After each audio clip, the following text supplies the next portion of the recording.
Assalamualaikum warahmatullahi wabarakatuh. Perkenalkan, nama saya Rizky Muhammad Sukmaswarno dari kelas 12 IPA 2 nomor absen 34. Hari ini saya akan mempresentasikan hasil kerja saya di PowerPoint dengan tema substansi genetika. Berikut adalah materi presentasi yang akan saya bahas. Yang pertama itu ada DNA, kedua itu RNA, dan yang ketiga itu proses sintesis protein. Materi pertama adalah DNA. Pengertiannya, DNA alias deoksiribonucleic acid adalah molekul yang mengandung instruksi atau informasi yang dibutuhkan oleh makhluk hidup untuk berkembang, hidup, dan bereproduksi. Instruksi tersebut ditemukan di setiap sel dan akan diturunkan dari orang tua ke anaknya. DNA sendiri sudah ditemukan sejak 1869 oleh ahli biokimia Jerman bernama Frederick Manchester. Hanya saja bertahun-tahun sejak penemuan tersebut, para ahli belum menyadari pentingnya DNA. Baru pada 1953, molekul ini disadari sebagai pembawa banyak informasi biologi dari pemiliknya. Selanjutnya terdapat struktur DNA. DNA terdiri atas dua rantai yang tersusun, nukleotida atau ikatan basa nitrogen. Pertama, DNA terbuat dari molekul nukleotida. Setiap nukleotida mengandung tiga hal, yaitu molekul fosfat, molekul gula atau deoksiribosa, dan basa nitrogen. Sementara itu, basa nitrogen pada DNA terdiri 4 bagian, yaitu adenin atau A, sitosin atau C, guanin atau G, dan timin atau T. Berikut adalah penjelasannya. Nukleotida ini kemudian akan menyatu, membentuk dan rantai panjang yang melengkung dan membentuk struktur yang disebut sebagai spiral ganda atau double helix. Struktur double helix ini adalah molekul yang mengandung gen manusia yang biasa kita lihat pada gambaran struktur DNA. Penemuan struktur double helix DNA itu sendiri pertama kali pada tanggal 28 Februari 1953 oleh ilmuwan Universitas Cambridge Francis H. Crick dan James D. Watson. Struktur helix ganda sekilas terlihat seperti tangga. Jika diibaratkan seperti itu, maka molekul gula dan fosfat adalah bagian pinggir tangganya. Sementara basa nitrogennya ada di tengah, bertindak sebagai anak tangga, basa nitrogen sebagai anak tangga. DNA tersusun berpasangan. Adenin berpasangan dengan timin atau A dan T, dan guanin berpasangan dengan sitosin atau G sampai C. Inilah yang disebut kode genetik. Kode ini merupakan petunjuk kehidupan dalam tubuh seseorang. Selanjutnya adalah fungsi dari DNA. DNA memiliki fungsi yang krusial bagi tubuh manusia. Molekul ini berisikan berbagai perintah yang diperlukan oleh sebuah organisme seperti manusia, tumbuhan, atau burung. Instruksi untuk tumbuh berkembang dan bereproduksi disimpan dalam urutan pasangan basa nukleotida. Sel dalam tubuh akan membaca kode lalu akan diproses dan hasilnya berupa protein yang berperan penting dalam pertumbuhan dan kelangsungan hidup. Urutan DNA yang berisi informasi untuk membuat protein ini biasa disebut dengan gen. Dalam protein juga terdapat berbagai kombinasi asam amino. Protein ini harus ditempatkan bersama dan dalam urutan yang tepat. Hasilnya berupa struktur serta fungsi yang unik di dalam tubuh tiap organisme. Selanjutnya kita akan bahas replikasi DNA. Pengertiannya, replikasi DNA adalah proses penggadaan rantai ganda DNA. Pada sel, replikasi DNA terjadi sebelum pembelahan sel. Prokariota terus-menerus melakukan replikasi DNA. Pada eukariota, waktu terjadinya replikasi DNA telah diatur, yaitu pada fase S, siklus sel sebelum mitosis atau meiosis 1.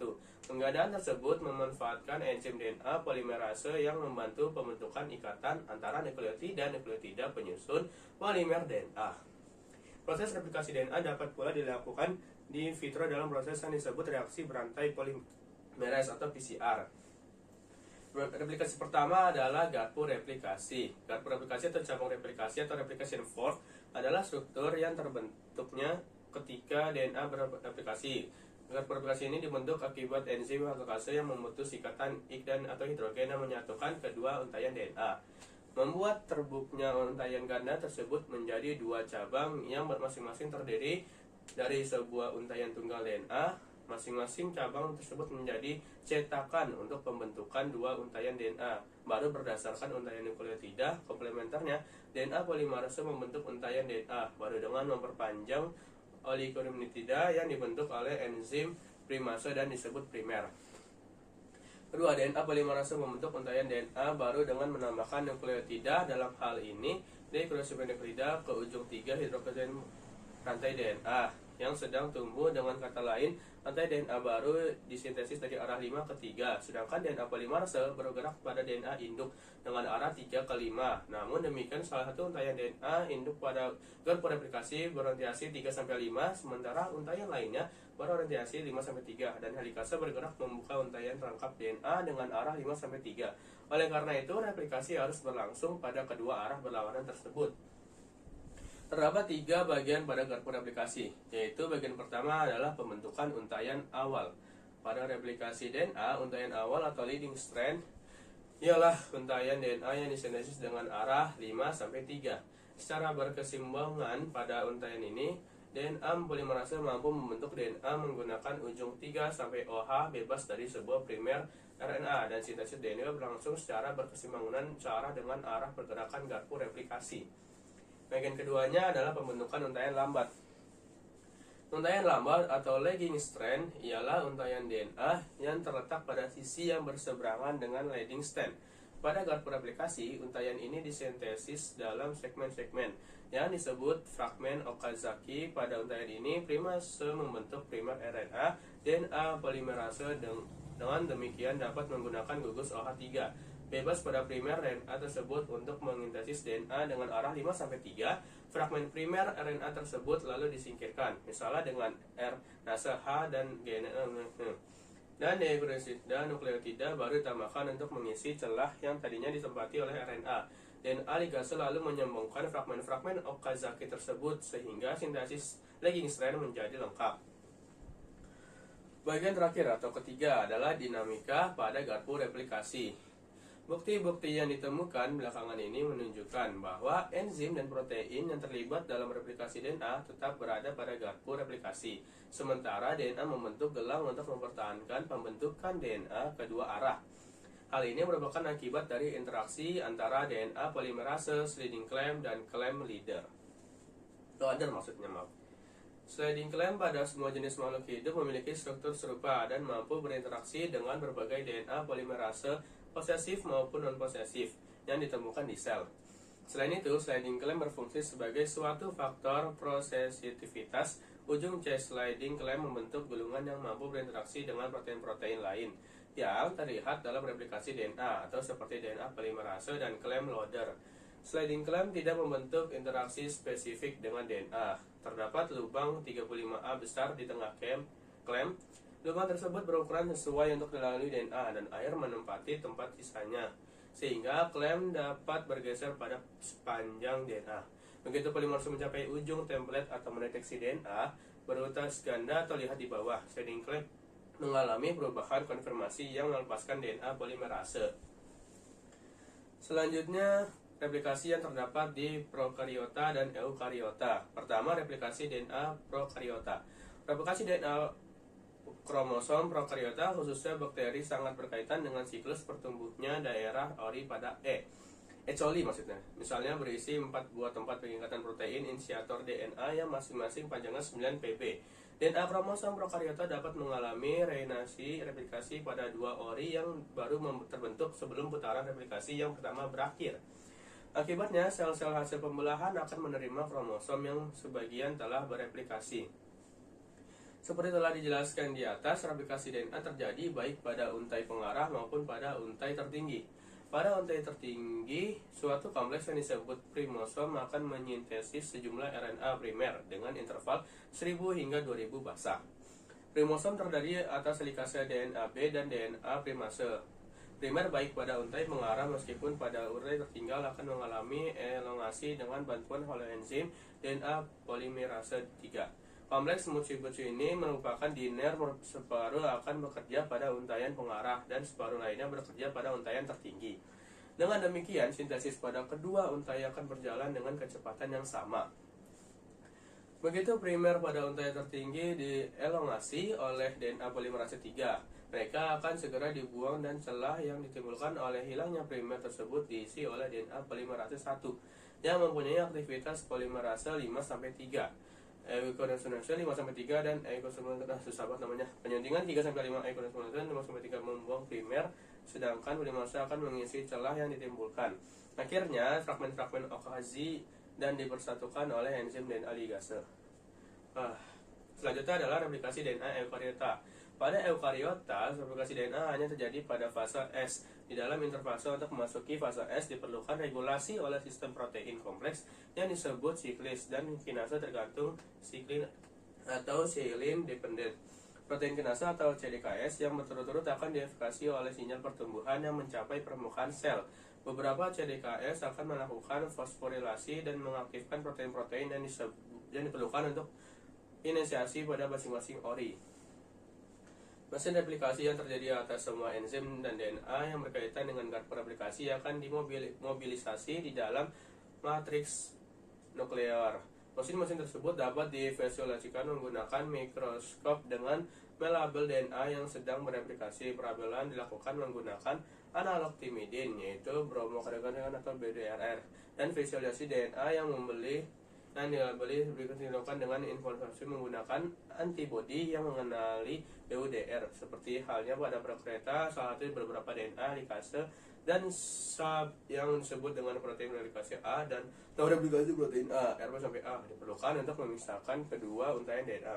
Selanjutnya 3 DNA polimerase yang berbeda terlibat dalam elongasi enzim DNA polimerase A. Enzim ini akan meneruskan elongasi replikasi, tapi kemudian segera digantikan oleh DNA polimerase D pada untaian pengarah dan DNA polimerase E pada untaian tertinggal DNA polimerase dimanapun E. Mempunyai fungsi penyuntingan. Kemampuan DNA polimerase D untuk menyintesis DNA yang panjang disebabkan oleh adanya antigen perbanyakan nuklear sel atau proliferating cell center atau PCGN. Fungsinya setara dengan Summit B oleh DNA polimerase 3 pada H. coli. Selain terjadi penggandaan DNA, kandungan histon di dalam sel juga mengalami penggandaan sel fase S. Berikut adalah materi kedua, yaitu RNA. Pengertiannya, asam ribonucleic atau ARN atau ribonucleic acid atau RNA adalah molekul polimer yang terlihat dalam berbagai peran biologis dalam mengkode, dekode, regulasi, dan ekspres gen. RNA dan DNA adalah asam nukleat bersama dengan protein dan karbohidrat, merupakan 4 makromolekul utama yang penting untuk semua bentuk kehidupan yang diketahui. Mekanisme seluler menggunakan RNA duta atau dalam bahasa Inggris messenger RNA atau mRNA. Untuk menyampaikan informasi genetika menggunakan huruf G, U, A, dan C. Untuk menunjukkan massa nitrogen, guainin, urasil, adenin, dan citose dalam bahasa Inggris cytosis yang mengarahkan sintesis protein spesifik. Selanjutnya, struktur dari RNA. RNA terbentuk dari proses transkripsi DNA. RNA terdiri dari satu utas benang poligononukleotida yang terbagi menjadi gugusan gula ribosa, gugusan basa nitrogen, dan gugusan asam fosfat. Basa nitrogen RNA tersusun atas basa pirimidin atau urasil dan sitosin, dan basa puri atau adenin dan guanin. RNA diklasifikasikan menjadi 3 jenis, yaitu RNA D sebagai pembawa kode genetik, RNA R sebagai adaptor, dan RNA T sebagai penerima sandi genetika ke dalam urutan basa poligononukleotida. Terdapat gambar di samping saya. Berikut ini penjelasan masing-masing struktur RNA. Pertama, RNA D. RNA D memiliki bentuk linear dan ukurannya bervariasi. Berfungsi sebagai pembawa kodon untuk memanggil asam amino tertentu. Kedua, RNA R. RNA R menggunakan bentuknya tidak diketahui dan merupakan penyusun riboson. RNA R sebagai penyelaras sintesis polipeptida. Ketiga, RNA T. RNA T memiliki bentuk seperti daun semanggi, terdiri dari 75 sampai 90 nukleotida. Berfungsi untuk mengangkut asam amino yang dibentuk menjadi polipeptida. Selanjutnya, jenis-jenis RNA. Terdapat 3 jenis utama, yaitu pertama, transfer RNA. Tiap RNA mengandung suatu sekuen DNA yang dibentuk dari dalam nukleus, tetapi menempatkan diri dalam sitoplasma. tRNA merupakan RNA yang terpendek dan bertindak sebagai penerjemah kodon dari mRNA. tRNA mempunyai proposal nukleosida yang lebih relatif tinggi. Transfer RNA, transfer ribonucleic acid atau asam ribonucleic transfer adalah molekul yang menginterpretasikan pesan genetik berupa serangkaian kodon yang diperpanjang molekul mRNA dengan cara mentransfer asam-asam amino ke ribosom dalam proses translasi. Tiap tRNA mengandung suatu sekuan dengan 3 rangkaian basa pendek. seluruh ujung 3 tRNA mengandung sekuensi SSI yang berseberangan dengan sekuensi antikodon. Suatu amino tertentu akan melekat pada ujung 3 tRNA. Pelekatan ini merupakan cara berfungsinya tRNA, yaitu dengan membawa asam amino spesifik yang nantinya berguna dalam sintesis protein, yaitu pengurutan asam amino sesuai dengan urutan kodon pada mRNA. Kedua, ribosomal RNA atau rRNA. RNA merupakan ribosom yang mengandung protein dengan massa yang hampir mirip. Molekulnya berupa pita tunggal, tak bercabang, dan fleksibel. rRNA terdiri dari 80% total RNA yang dalam sel, dan pada sel-sel tidak memiliki inti sejati yang terdiri dari beberapa tipe rRNA, yaitu 235 RNA. Ketiga, messenger RNA atau mRNA. mRNA merupakan polimer yang berbentuk pita tunggal linear dan disintesis oleh DNA di dalam nukleus. mRNA berupa rantaian tunggal yang relatif panjang. Panjang pendeknya mRNA berhubungan dari panjang pendeknya rantai polipeptida yang disusun. Urutan pada rantai asam amino yang menyusun rantai polipeptida tersebut sesuai dengan urutan kodon yang ada dalam molekul mRNA yang bersangkutan. mRNA bertindak sebagai pola cetakan dalam pembentukan polipeptida. Setiap molekul membawa salinan urutan DNA yang diterbitkan dalam sitoplasma menjadi satu rantai polipeptida atau lebih. Fungsi utama dari mRNA adalah membawa kode-kode genetik dari DNA di inti sel menuju ke ribosom di sitoplasma. mRNA dibentuk jika diperlukan dan jika tugasnya telah selesai lalu dihancurkan dalam plasma. Selanjutnya, fungsi dari RNA. Pada sekelompok virus, misalnya bakteriofag, RNA merupakan beban genetik. Ia berfungsi sebagai penyimpan informasi genetik sebagaimana DNA pada organisme hidup lain.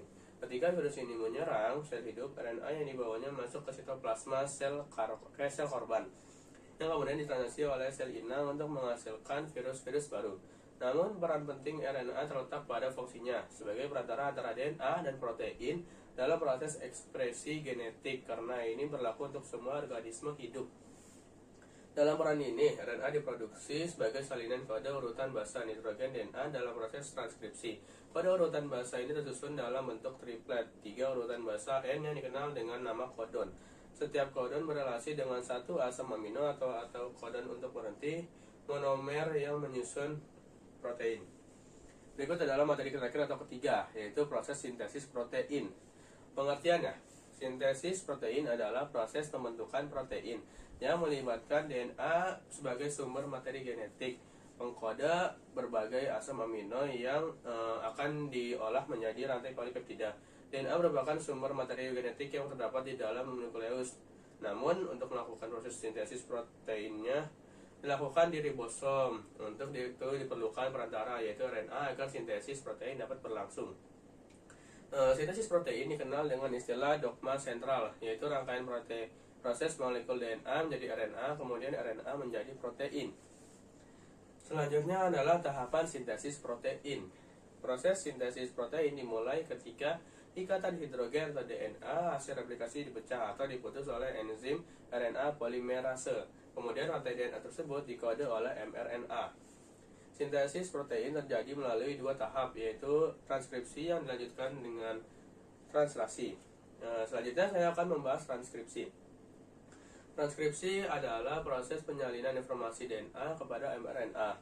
Proses ini terjadi di dalam nukleus dan dikatalisasi oleh enzim RNA polimerase. Transkripsi hanya terjadi pada satu untai rantai DNA yang mengandung kelompok gen tertentu saja. Selanjutnya, proses pada transkripsi untai urutan sintesis protein. Yang pertama adalah transkripsi. Proses ini merupakan tahapan sintesis protein di mana informasi dalam untaian DNA akan disalin ke dalam molekul baru yang disebut messenger RNA atau mRNA. DNA menyimpan materi genetik sebagai referensi atau cetakan di dalam inti sel. Sementara itu, mRNA dapat dianggap sebagai salinan dari buku referensi karena di dalamnya membawa informasi yang sama dengan DNA. Akan tapi, informasi pada mRNA tidak digunakan untuk penyimpangan jangka panjang dan dapat dengan bebas dibawa keluar dari nukleus. Selain itu, meskipun RNA mengandung informasi yang sama, ini bukanlah salinan identik dari segmen DNA karena urutannya melengkapi template DNA. Selanjutnya terdapat beberapa tahapan pada proses transkripsi, yaitu yang pertama inisiasi transkripsi atau permulaan, Yang kedua, elongasi transkripsi atau pemanjangan. Ketiga, terminasi transkripsi atau pengakhiran. Berikut adalah gambar dari tahapan proses jadinya transkripsi. Pertama-tama, saya akan membahas tahapan inisiasi atau permulaan transkripsi. 1. RNA polimerase melekat pada daerah promoter atau pangkal transkripsi untuk memulai transkripsi. 2. RNA polimerase kemudian berikatan dengan kumpulan protein sehingga membentuk kompleks inisial transkripsi. 3. RNA polimerase membuka untaian rantai ganda DNA. Terdapat gambar prosesnya, tahapannya di sini.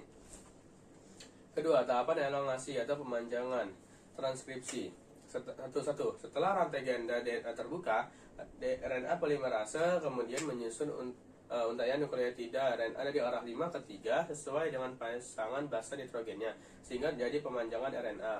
Kedua, RNA akan membentuk pasangan basa adenin atau A dengan urasil atau U. Terdapat gambar proses tahapannya. Ketiga, tahapan terminasi atau pengakhiran transkripsi. 1. Terminal terjadi pada daerah terminator. Daerah ini memiliki urutan DNA yang berfungsi untuk menghentikan proses transkripsi. Kedua, rantai DNA menyatu kembali, kemudian RNA polimerase dan mRNA yang telah terbentuk akan terlepas dari DNA.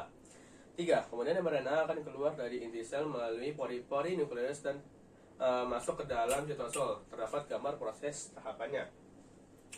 Selanjutnya saya akan membahas translasi. Untuk pengertiannya, translasi adalah sintesis polipeptida dari mRNA untuk menentukan urutan-urutan asam amino yang akan membentuk suatu protein. Translasi terjadi di ribosom. Pada tahap ini, sel harus menerjemahkan pada genetik atau kodon. Kodon adalah 3 nukleotida pada urutan mRNA yang dapat diterjemahkan menjadi urutan asam amino. Urutan asam amino akan mengkode suatu protein spesifik. Terdapat beberapa tahapan proses translasi, yaitu pertama, inisiasi translasi atau pemulaan. 2. Elongasi translasi atau pemanjangan. 3. Terminasi translasi atau pengakhiran. Pertama-tama saya akan membahas tahapan inisiasi atau permulaan translasi. 1. Ujung mRNA yang telah keluar dari nukleus akan berikatan dengan ribosom unit kecil melalui bantuan GTP dan enzim. Peristiwa tersebut disebut dengan kodon inisiasi. Yang kedua, kodon inisiasi tersebut adalah AUG. Kodon AUG memberikan sinyal untuk memulai proses translasi. 3. Kemudian RNA transfer RNA di kodon UAC yang membawa asam amino metionin melekat pada kodon inisiasi AUG. tRNA di kodon UAC merupakan komplementer dari kodon AUG. RNA sendiri berfungsi untuk mengantarkan informasi genetik mRNA dari sitoplasma menuju ribosom untuk disusunnya menjadi protein. Terdapat gambar prosesnya. Kedua, tahapan elongasi atau pemanjangan translasi. 1. Kodon yang dibawa oleh mRNA akan diterjemahkan satu persatu menjadi asam amino. 2. Asam amino berikutnya akan ditambahkan satu persatu dari asam amino pertama atau metionin. 3. Asam amino pertama atau metionin segera lepas dari ribosom. tRNA kembali ke sitoplasma untuk mengulangi fungsinya. tRNA berikutnya datang untuk berpasangan dengan kodon mRNA berikutnya. Setelah itu, 4 masing-masing asam amino akan digabungkan oleh tRNA. Yang kelima, gabungan asam amino tersebut akan membentuk rantai polipeptida yang dikatalisasi oleh RNA terdapat pada ribosom subunit besar yang berfungsi sebagai enzim pembentuk ikatan peptida yang menyambungkan polipeptida antar asam amino. Dapat dilihat pada gambar berikut. Proses tahapannya. Pada gambar A, RNA 1 membawa antikodon AAA dan asam amino fenilalainin. Pada gambar B, antikodon AAA berpasangan dengan kodon RNA. Pada gambar C, pembentukan ikatan peptida. Pada gambar D, pemanjangan rantai polipeptida dan ribosom siap menerima RNA 1 selanjutnya. Selanjutnya, tahapan terakhir dan akan mengakhiri presentasi saya, yaitu tahapan terminasi atau pengakhiran translasi. 1. Proses translasi berakhir ketika salah satu kodon stop mRNA atau UAA, UAG, dan UGA melekat pada ribosom. 2. Polipeptida atau protein yang terbentuk akan terlepas dari ribosom dan terjadi pelepasan subunit ribosom menjadi subunit besar dan kecil. Yang ketiga, protein yang telah disintesis mengalami proses post translasi. Pada tahap ini, protein dapat berikatan dengan karbohidrat atau dipecah kembali menjadi beberapa polipeptida. Sekian dari presentasi saya kali ini. Mohon maaf apabila ada salah kata atau kayak belibet-belibet ya, mohon maaf. Oke, sekian dari saya. Wassalamualaikum warahmatullahi wabarakatuh.